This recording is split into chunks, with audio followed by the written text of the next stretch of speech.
A minus? That's just a B in a tuxedo. Oh, what? So this kid turns in an essay. He gets it back a few days later. A minus. Solid, clean grade. He's feeling good until he gets in the car and shows his mom. Why is it not an A plus? Oh no, it's still an A. An A minus is just a fancy B. You're rewriting it. So that night, he rewrites the entire thing. Adds more quotes, changes the intro, tightens everything up. Next day, he turns it in again. The teacher's confused, but she said she'll take a look at it. 2 days later, the same result. Still an A minus. He shows his mom. You are doing it again. You're joking, right? Not until you get 100. Fix your tone, fix your grammar, and fix your mindset. He rewrites it again, turns it in. This is the third version. And the teacher pulls him aside. Hey, why do you keep resubmitting this? Your paper was excellent. I know, I'm just trying to survive, ma'am. She gives him the exact same grade, A minus again. He turns it into his mom. She just sighs and says, I give up. You must have done something wrong.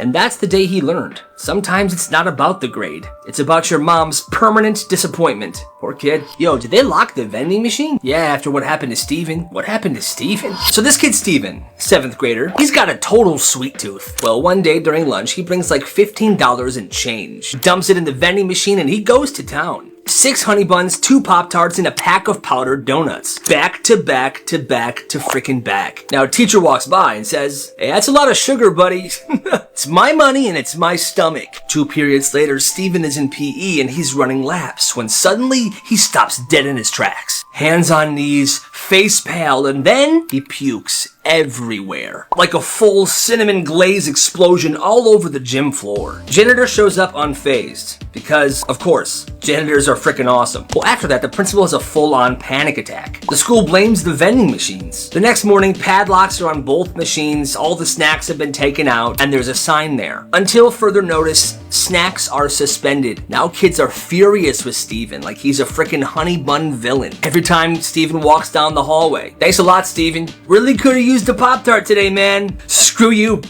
Tried to apologize, but it was too late. Once the snacks had gone, there was no coming back. Poor kid. Yo, I think the cap fell off the milk. Oh, we always keep it like that. It's so the milk can breathe.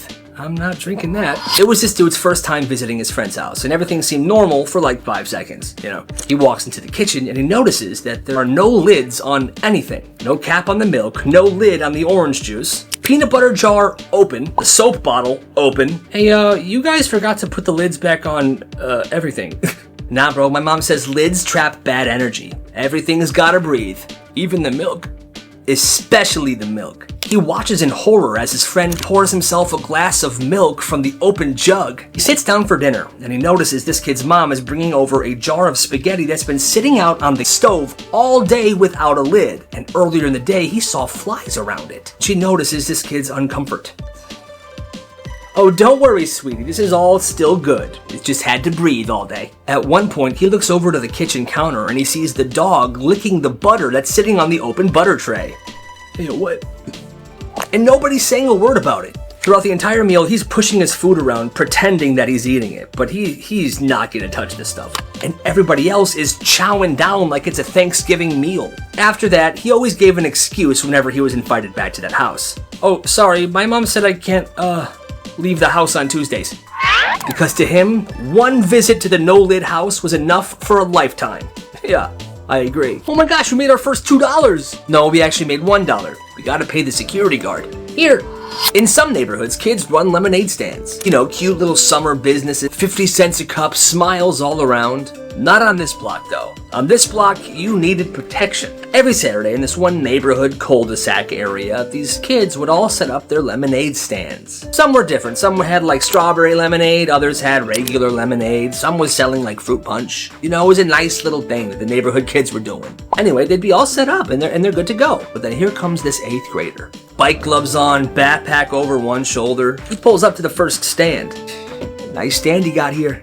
Good traffic spot, nice weather today. Would be a shame if someone knocked it over. The little girl selling lemonade just blinks. She's almost gonna cry. But then her friend says, just give her one of our dollars. Hey, it's just a protection fee, okay? Covers you for the whole day. Accidents happen, you know. Have a good one. And he goes to the next one. You guys paying for protection today?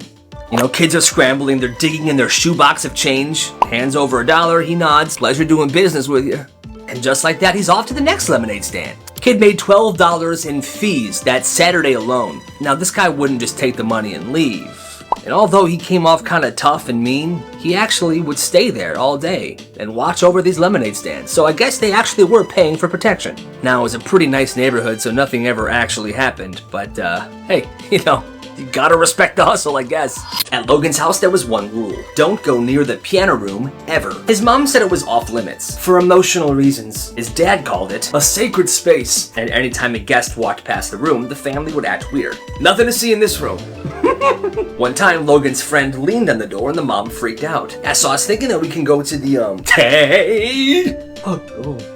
Well, that night during the sleepover, Logan admitted something. Yo, I've actually never been in the room myself either. You've never been in that room? No. Well, around 2 a.m., Logan's friend who was sleeping over just couldn't handle it anymore, so he got up and he snuck to the piano room. And then he opened the door. And that's when we saw it. Logan's dad was inside wearing a tuxedo, sitting at a grand piano, his fingers hovering above the keys. He wasn't playing, his fingers were just doing this. He then said, "Get out of here and close the door." Okay. He slammed the door shut and went back to sleep. He later found out that Logan's dad had a very weird obsession with grand pianos, and apparently that time of night was his sacred time. So, I don't know, super weird. It was supposed to be a normal lunch period, but 5 minutes later the principal was on the floor. This happened at a high school. 2 senior girls lock eyes. "You told him I cheated?" Yeah, because you did." People are starting to notice what's going down. The cafeteria gets quiet. One of the girls picks up a carton of chocolate milk and dumps it on the other girl's head. And it begins. The hair pulling, the smacking. "Get off me! You are so done." Lunch trays are flying around, people are backing up. The principal comes running in. Hey, break it up." That's when one of the bigger of the seniors just clocks him right in the gonads. He drops, the whole cafeteria gasps, and then she climbs on a table. "You want drama? I'll give you drama." No. A full-blown elbow drop. Kids are screaming, some are cheering, most of them are recording, and that was the day of lunchroom beef turned into a full-blown wrestling match. Nobody forgot that day, ever. Especially the principal. What is this? Oh, you weren't supposed to see that. So this one teacher, she always had a little black notebook on her desk. Said it was for classroom notes. Everybody assumed it meant grades or it was like a behavior log. No one thought twice, but it wasn't that. It was a burn book. Straight up page after page, trashing her students, all by name. One kid was labeled future con artist. One was 5th period manipulator, crybaby. One entry said, can't read social cues. Parents are either clueless or stupid. Like real crazy stuff. And nobody knew until parent-teacher conferences. One mom is sitting down at the teacher's desk for the meeting. The teacher had been flipping through some papers before and left the tiny little notebook open without even realizing it. She gets up and she says, "One second, I think I left your son's quiz folder in the copy room. I'll be right back." She leaves. The mom's sitting there, waiting. She glances at the teacher's desk, and she sees her kid's name at the top of a page of a tiny notebook. Manipulative, fake with adults, should be bullied, total snake? What is this? She flips a page. Another student. Then another, then another. Just tons of students being roasted in this little notebook by the teacher. She goes to the hallway and flags the parents in who are waiting for their time slot for the conference. By the time the teacher walks back in, all these parents are huddled around her desk reading this little black notebook. She was caught, red frickin' handed. All the teacher could say was this: conferences are over. She grabs a little notebook, puts it in her purse, and she leaves the room. And suddenly that teacher is on leave. And she's the stupid one, because the moment you write stuff down like that, you better be prepared for somebody to read it. And they did. That's nuts. So you're all just gonna roast me? It's called growth, sweetie. This one mom had a rule for birthdays. No cake, no presents, not until after the truth session. Every year, the birthday kid had to sit in the middle of the living room, while each family member, siblings, parents, sometimes even grandma, went around and shared one thing they did not like about the birthday kid. You interrupt too much. You always finish the milk and leave the carton in the fridge. I hate you, grandson. It was a roast, but it wasn't funny. One year, this kid Daniel, he turned 11. He walked into the living room already nervous. All right, let's begin. First up was his little sister. You yelled at me when I was on your Minecraft world. Then his mom. You've gotten lazy with your posture this year. Then Dad. You've been selfish lately, son. Just think about that. Daniel's eyes start to water. Oh no, don't cry. This is to help you, not to hurt you. You may have your cake now. Go. And he barely touched the cake. The next year, Daniel pretended to be sick on his birthday to try to get out of this whole thing. But the mom just moved the truth session to his room, and they did it bedside. They said it was character building. He said it was the worst tradition of his life. Hey, you coming to gym class? Nah, man, I got court. Wait, what? This kid, 7th grade, shows up to school one day in a full-blown suit. Tie, dress shoes, everything. He's carrying a briefcase, everyone's confused, and he just goes, I got court during gym class today. Turns out, this kid started a full-blown student court system. He printed a summons, he made a self-made courtroom in the corner of the library, and he even made a logo. Every charge was student-related. Chewing annoyingly with your mouth open, cutting the lunch line, stealing pencils, and you could plead guilty or go to trial. State your case. She skipped me in line. Do you have any witnesses? Yes, Your Honor, 5 of them. People start requesting trials for dumb stuff. The teachers hear about it, and they think it's absolutely hilarious. Until one day, this kid was messing around and tried to summon the principal to court. For what? For having a terrible haircut. Yeah, the principal didn't take this very well, and he obviously shut it down right then and there. In total, this kid held 17 court cases. I don't know where he got out of all this, but it's honestly genius. Alright boys, time to confess your sins.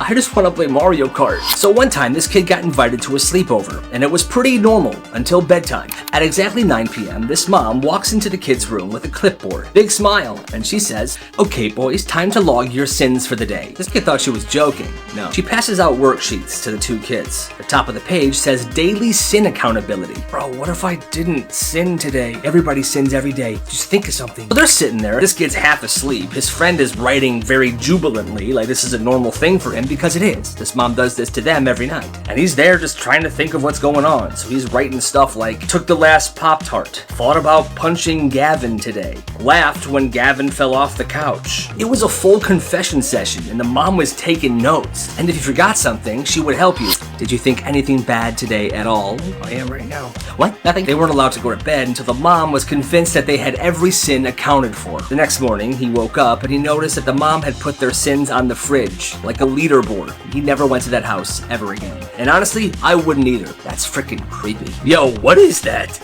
Oh, that just happens sometimes. Don't worry about it. Okay.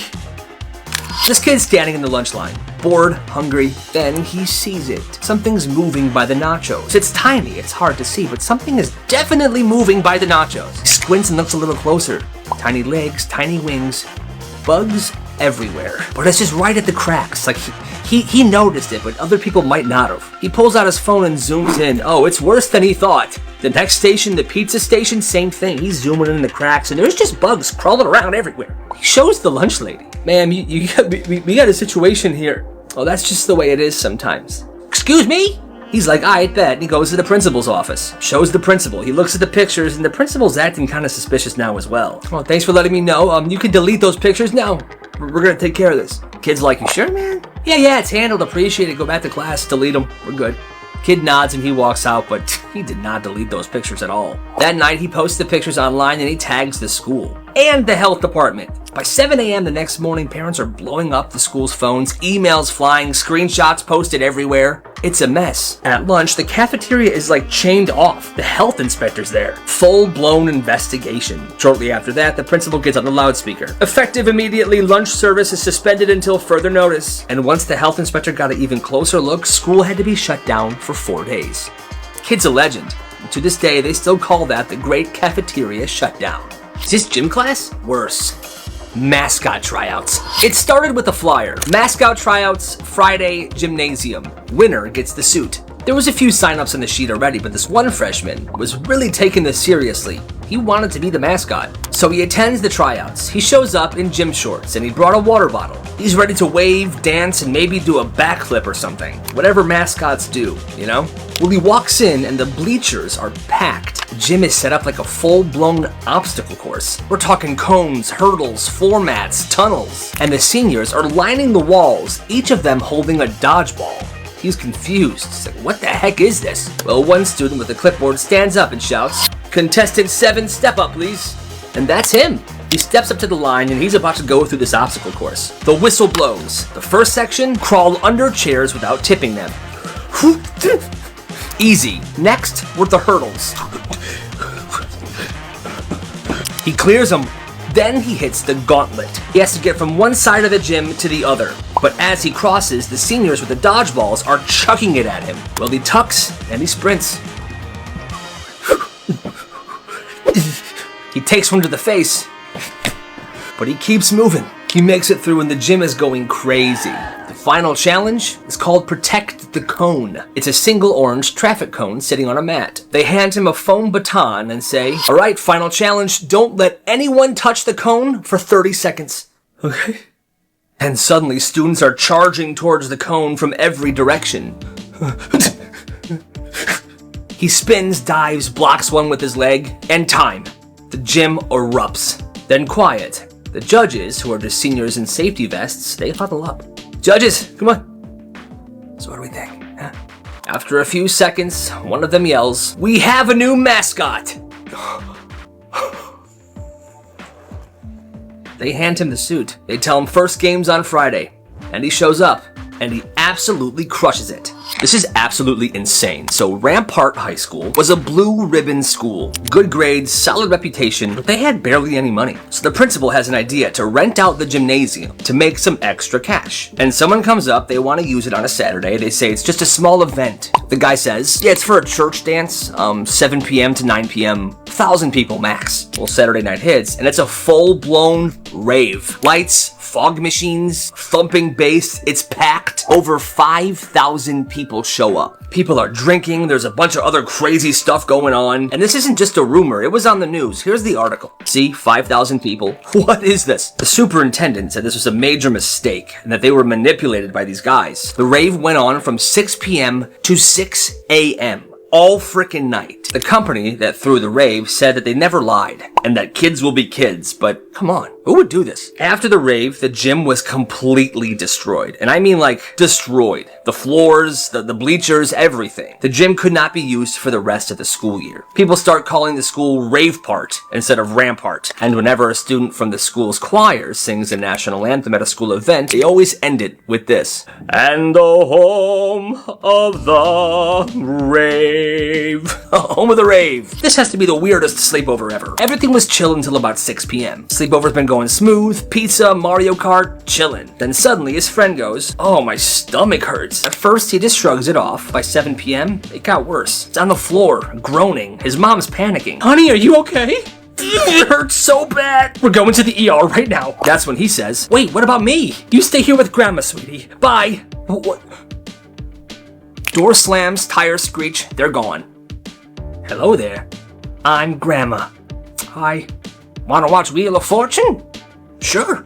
My insides are on fire. We're almost there. Stay with me, sweetie. Stay with me. What you knitting? Well, I'm making you a hat, my dear. Awesome. Somebody help, my son is dying. I have lasagna and cookies for us. It smells amazing. Count backwards from 10, please. 10. 9. Good. Scalpel. Oh dear, I'm tired too. Look at that, it's 8:30 p.m. Past our bedtime. Why don't you head upstairs, go to sleep. I'll head to my room. See you in the morning, dear. Sweet dreams, Grandma. And that's how a kid had the best night of his life with his friend's grandma, while his friend was in the hospital having surgery because his appendix burst. Who could have saw that coming? You wrote her up for being sad? She was off task. She was human. You should try it sometime. So this girl's having a rough week. Family stuff, friend drama, just life. She sits down in third period, math class. Doesn't say a word, just starts doing her warm-up problems, but tears are falling from her eyes, quiet and soft. The teacher then walks over to her. Hi, do you need to go to the nurse? Or are you gonna disrupt my class all period? The girl doesn't respond. She just wipes her face and keeps writing. All right, disruption it is. She writes her up. A full-blown referral. Disruption to learning environment. Ignoring teacher. She then sent her out into the hallway. Not the counselor, not the nurse, to the hallway. And told her to stay there. Later, she shows her mom the slip. Oh my god, sweetie, this is not okay. They punished you for having feelings? The next morning, the mom shows up to the front office. She then walks to the classroom. Class has already started. The teacher looks up. Oh, so crying is disruptive now? You ever heard of empathy, or did they leave that out of your training? This isn't the time or the place. No, I think it is. You humiliated my daughter for feeling something, and you made it public when you wrote her up in front of the entire class. The students are dead silent. Some of them on the edge of their seat like they're watching a frickin' courtroom drama. Print a new referral, this time with your name on it. Come on, sweetie, let's go. and she takes her daughter home for the rest of the day. Please tell me y'all don't have teachers like this, because that's messed up. Wait, are we friends, or am I just your study guide? What? So this girl's like super smart. She's always making group projects super easy. She shares her notes, she always helps her friends study, and she doesn't complain. But one day she noticed something. Nobody texts her unless it's about school. Nobody invites her to anything, nobody asks her how she's doing. Just stuff like, hey, what's the answer to number 4? Can you send me the notes, please? Hey, do you have the homework from yesterday? But then she realized the group chat she's in with all her friends, they only ever talk about the homework, and she finds out that there's a separate group chat that she's not even in. She didn't even get invited to Kayla's birthday party. The next day at lunch, she sits down with her group of friends. She looks them all in the eye and she says, quick question, who here knows my birthday? Or my mom's name? Or my dog's name? Or my middle name? Dead silence. One girl mumbles, isn't your birthday like December 25th? That's Christmas Day. And no. Oh, I love Christmas. The girl then stands up and says, well, you guys can figure out your own homework answers, study help on your own, okay? I'm out and I am done with all of you. Fine, we don't need you. Except they definitely did. After that day, they kept blowing up her phone when they needed homework or test help, and she just ignored it. Screw those friends. She made a new group of friends that actually appreciates her for who she is. Please, I'll eat anything else, just not this. No, that is your tray and that is your banana. Eat it. This kid goes to a small private school, the kind where everybody knows everybody, and lunch is always the same. Same trays, same rotations, and the same lunch aides watching over the room. Well, there was this one lunch aide, and for some reason, she did not like this kid at all. She never said it out loud, but you could tell. It was obvious. Other kids could toss their full milk away, leave veggies on their trays, just waste food, but him, for some reason, she watched his tray every single day, making sure he eats every last bit of food on the tray, which is absolutely insane in my opinion. Well, one day the school serves bananas, and this kid hates bananas. He can't stand the smell, he doesn't even like to touch them. He pushes the banana to the side and starts eating the rest of his food, hoping she wouldn't notice because he knows how she is. And here she comes. She stands right next to him and points to his tray. Eat the banana. I don't like bananas. Doesn't matter, you're not getting up till that tray is empty, young man. Can I give it to somebody else, please? No, it's your lunch. You eat what you were served. While everyone else finishes eating, the table clears out, lunch is over, and he's still sitting there just staring at the banana. Eventually, he picks it up, takes one bite, and gags. Tries again, he gags again, and he throws up right there in the table. You're absolutely pathetic. Then she says this, go to class, and next time, don't make such a big scene. That lady is the worst. So this guy's at a crowded park, and there's a bunch of food trucks set up. There's no tables, no benches. Everyone's just sitting and eating on this concrete wall. Well, there's only one open spot left, and he begins walking towards it. And as he gets closer to this wall, he sees this lady rushing towards it. And she's dressed pretty nice, like she just left church or something. She begins jogging, but he beats her there. He walks up to the wall, and right behind it, in the grass, is a huge pile of dog poop, right where your butt would be if you leaned back too much. So naturally, he decides not to sit down. And at that point, she storms up behind him and says, seriously? I was gonna sit there. Go ahead, have a seat. And she sits down. And then 2 seconds later, she screams. She stands up and this dog poop is smeared all over her back. Oh, she says to this guy, why didn't you say anything to me? I didn't know how you were gonna sit down. I thought you were just gonna perch on the ledge like a normal person. And she storms off, furious. But like she did try to race him there. Attendance office. Yeah, I'm calling about the high school for sale. Excuse me? So this kid lists the entire high school on Craigslist. Yep, puts it up there just like a house. Multiple acres, Olympic-sized track, full gym, swimming pool, great natural light. And for the contact number, he puts down the attendance office. On purpose, because everyone hated the receptionist. So for the next 3 days, she's just picking up, like, attendance office. Yeah, I saw the listing for the property. Is it still available? What listing? The high school for sale with a pool? Call after call, people asking for showings. One guy said, yeah, I'm thinking about turning the gym into my own personal dojo. And hey, maybe you could even stop by once it's ready. What do you say, huh? You, me, champagne? Huh? Oh my god! It got so bad the school had to change the number of the attendance office permanently because these calls kept coming in. And the kid, he never confessed. To that school, he remained anonymous. And there were some copycat Craigslist ads after that, so the calls never really stopped for a while. It eventually fizzled out, but every time that phone rang, the receptionist's heart would sink. That's actually hilarious. Water's a reward. You don't just get it because you're thirsty. This house is a desert. At this house, water wasn't a right. It was a privilege. Every day after school, this kid had the same rule. No exceptions. Drop your backpack, sit at the table, and do your homework. No TV, no snacks, no water. His mom would say it every day. Water is a reward, not a right. Well, one day he gets home absolutely dying of thirst. He makes a quiet move towards the kitchen. He almost reaches the faucet. Don't even think about it. She's already standing there, arms crossed. Homework first. So he's at the kitchen table, math textbook open, mouth dry as sandpaper, watching the faucet drip, drip, drip. He finishes his homework, he gives it to her. Messy work. Do it again. Bro almost passed out right there. When he finally earned a glass of water, she handed it to him like a prize at a carnival. Here's your water. You did really good. The next day at school, he took extra water fountain breaks because he never knew how his mom would act when he got home from school. This class is so messed up for this. It's middle school science, and this teacher is a sweet, older woman. She's soft-spoken, she's always kind, she truly cares about her students. She's one of the good ones. Well, one year, she bought every single one of her students their own pencil case with her own money. She filled them with rulers, pencils, erasers, everything they could possibly need. Class, no need to bring supplies, I got you. Okay? So each of her students has these full pencil cases, and one day she steps out for 5 minutes. 5 minutes, that's it. Snap, thud, whip. The students start chucking these pencil cases across the room, snapping rulers, breaking pencils, breaking the zippers, and they're all laughing like maniacs. She just walks back in, and she freezes. Wait, what happened? No one answers. She picks up a broken pencil case and holds it in her hands, and she just starts crying in front of everybody. What? Would you guys do this? Why would you guys do this?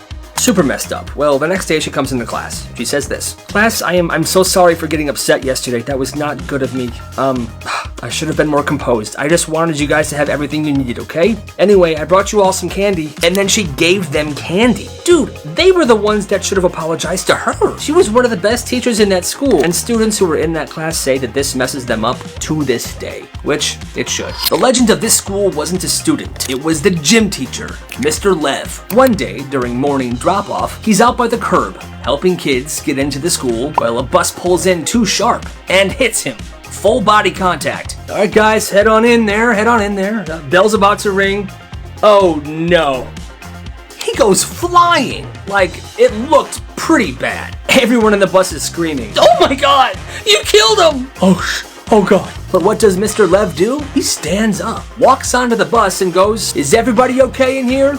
Yeah. Are you? Oh, I'm fine. You guys should get inside. The bell's about to ring. And then just walks it off like nothing happened. From that day forward, he was untouchable. Like school-wide Chuck Norris energy. Now, a few years after graduation, there was this crazy rumor that Mr. Lev got fired for soaking raisins in vodka and drinking them throughout the day, which people are pretty sure that wasn't true, but still, he was fired. Well, years later, somebody saw his obituary. He had passed away. But people who knew him said that Mr. Lev was loved. He was like the Terminator. The only teacher to get hit by a bus and finish his shift. Rest in peace, Mr. Lev. Rest in peace. Yo, do you sell gum? Nah, it's a subscription service. And that's what he called it, a gum subscription box. It all started because school banned gum, a hard ban. You got caught, detention, no questions asked. So this kid, Dorian, he builds a workaround. He doesn't sell gum directly. Like there's no handoffs in the hallway, none of that stuff. Instead, he offers subscriptions. You pay him on Monday, and every morning that week, a sealed envelope shows up in your locker. Inside, exactly what you ordered. Each envelope was coded by flavor. Green dot, spearmint. Pink dot, bubblegum. Orange dot, citrus. He called it drop-safe packaging. He never handled gum during the school day, only in the mornings, and he never spoke with customers after Monday. So they would give him their orders. Yeah, I want my weekly subscription. Every day I want 2 spearmint and 1 citrus. Bet. You? By week 3, half the 7th grade was on a plan. Teachers start noticing gum under desks, students secretly chewing gum in class, but no one ever sees where the gum comes from. They assumed it was coming from somebody because there was hardly any gum-related incidents before, and all of a sudden, everyone's chewing gum and there's gum under a bunch of desks. So they started pressing. Where'd you get this? I don't know, it was in my locker. They tried to trace it back, but these envelopes were very mysterious. Well, this is how everything ended. He was caught by a parent. A mom found one of his subscription envelopes in the laundry. She thought it was something very shady and she called the school. The admins did some investigating and they found some students who they pressed. And they snitched. This kid got shut down. In-school suspension for 3 days, and he had to write apology letters. But in just under a month, he made over $400. You gotta respect the hustle. Hey yo, what's your name? Why? Just answer the question, man. So at this one high school, there's this senior named Jordan, and he's not just popular, he's influential. Like, if he were to wear pajama pants to school one day, the next day half the school would also be wearing pajama pants. If he calls you something in the hallway, people would hear it, and that's your name now. And he knows that. Hey, your name? Emily? Cool, that'll be $5. What? You can pay me $5, or I pick something else. You'll pick a different name for me, like what? You don't want to find out. At first, people think he's joking, until one poor kid refuses to pay, and is known as Meat Wallet for the rest of the semester. Even the sub called him that one day. After that, everyone started paying. Yo, did you get a name yet? Yeah, I paid him yesterday. I'm Connor now. But your name is Connor. Exactly. Thank God I paid him.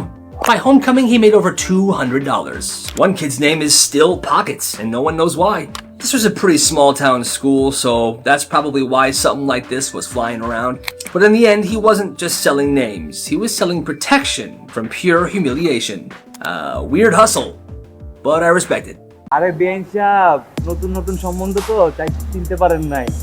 ওই যে আপনার বান্ধবী তুলি আছে না? আপনি যে কি করে আপনার মাথায় কোনো কমন সেন্স নেই? আমার বাসায় যদি সবাই দেখে ফেলে। রাত 10টায় আমি ফোন দিব, আর একবারের বেশি যদি রিং হয়। মামা, মালটা তো জোস। সরি সরি সরি ভাবি। তুই যা, তুই পারবি, তুই যা। দেখ কিভাবে কই। সেটিং মেটিং নাই তো? সেটিং মানে বুঝো না, পেন্টিরিতি। সবে ইন্টার সেকেন্ড ইয়ারে পড়ি। ইন্টার সেকেন্ড ইয়ারে এখন ক্লাস 9 এর পোলাবেন প্রেম করে। মামা, মায়া তো অস্থির। এক্সকিউজ মি আপু, এক্সকিউজ মি, আপনার নামটা যদি বলতেন একটু। শুনেন বেঞ্চ সাহেব, আমার বন্ধু জিসান, ঠিক আছে? আপনার বান্ধবীরে শুনুন। মারি নাই তো, শাসন করছি। ভালো লাগে না, একটু মারতেই পারি, তাহলে কিন্তু খুব খারাপ হয়ে যাবে। তুই তোর ভাবির নামে সুন্দর একটা রিক্সা ডাক। ভাবি, চিনিটা আমার বন্ধু জিসান দিচ্ছে, প্লিজ ভাবি আপনি একটু নেন, প্লিজ ভাবি। দেখেন ভাবি, কালকে সারা রাত তোমার আমি কল দিচ্ছি। সারা রাত? তাহলে আপনি শুনুন আপনার ভালোবাসার মানুষের অতীত বর্তমান। পাগল কোন একদম ঠিক হয় না, ওনার ব্যথা লাগে নাই? ব্যথা তো বেশি তুহিন। তুহিনের ব্যথা লাগছে মানে? বন্ধু তুই চিন্তা করিস না রে, ভাবির মন ঠিকই গলে যাবে। ভাবির মন তো গলবে, কিন্তু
হ্যালো, হেই হোয়াটস আপ প্র্যাঙ্ক ম্যান?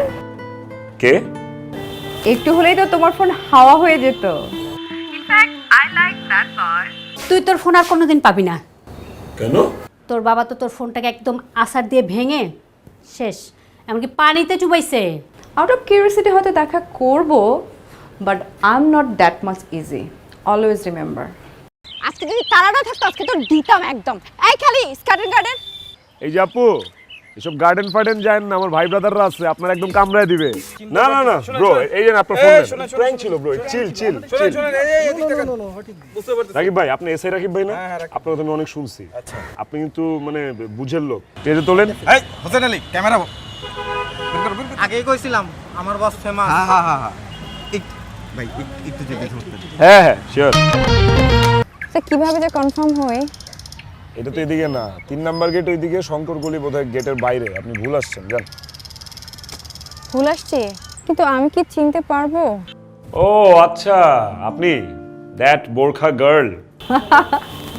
চিনতে পেরেছো তাহলে না? I like good girls. Follow কর তো, ফলো কর, যা। এতে কই যায় দেখবি, যা। সারা জীবনে প্রথম কাউরে প্র্যাঙ্ক করতে যায়, নিজেই আজকে প্র্যাঙ্ক হয়ে গেল। মুনিয়া, তুমি আমাকে বলেছো যে তুমি তোমার কোনো বয়ফ্রেন্ড নাই। না না, বয়ফ্রেন্ড না, আমি ওনার বয়ফ্রেন্ড, আমি ওর ফিয়ান্সে। ওর সাথে আমার বিয়ে নেক্সট। ও আচ্ছা আচ্ছা। আমার জন্য? এটা তোমার জন্য একটা নতুন ফোন দিলাম। এই জন্য তাহলে তোমরা এতক্ষণ নাটক করছো? নাটক না, তোমার ফোনটা পুরনো হয়ে গেছে। কেন নতুন ফোন। আমরা প্র্যাঙ্ক করতে পারি না? একটা ইম্পর্টেন্ট কথা ছিল তোমার সাথে। এমন করলে কেমন হয় যদি এই এন্টারটেইনমেন্ট জার্নিতে আমি জয়েন করি তোমার সাথে?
কি রে মাম্মা, কই রে তুই? কতক্ষণ ধরে দাঁড়ায় থাকবো? কনসার্ট তো শুরু হয়ে যাবে। তাইলে তো বন্ধু রীত লেগে গেল। আরে বেটা, এত লাফাইস না, যেরকম শুনতেছি পরীর মতো এরকম করলে তো বেটা যা। পাল্লাটা ভালো, দেখা যাক কি করে শালা। বোবা। হ্যাঁ, কথা বলতে পারো না?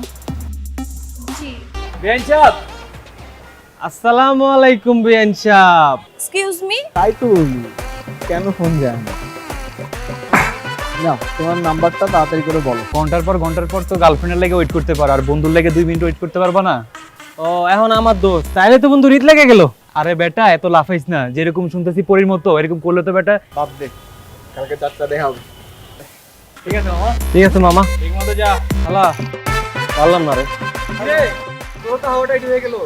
তুলি, তুই তো সুন্দর নাম। আরে শোন, আমি জিসান, আই লাভ ইউ। আপনাদের তো চিনলাম না। আমার বড় বোনের যে দেবরগুলো আছেন তো সবাইকেই চিনি, বাট আপনাদেরকে তো চিনি না। তুমি পড়ো, ঘুমাও তাইলে। গুড নাইট আর বাই। সহজে কোনো কিছু পাওয়ার মজা নাই, কিন্তু আমগো দোস্ত জিসান কি কম? ও ভাবি লাগে বেটা, লজ্জা লাগে না? কি অন কথা বাদ দে, পারো তুই যা। জামুই তো। তুই চুপ থাক। আমি তো আপনাকে চিনি না। চিনো না যে আজকে চিনলা, আরো চিনবা, আস্তে আস্তে চিনবা। আর শুনো,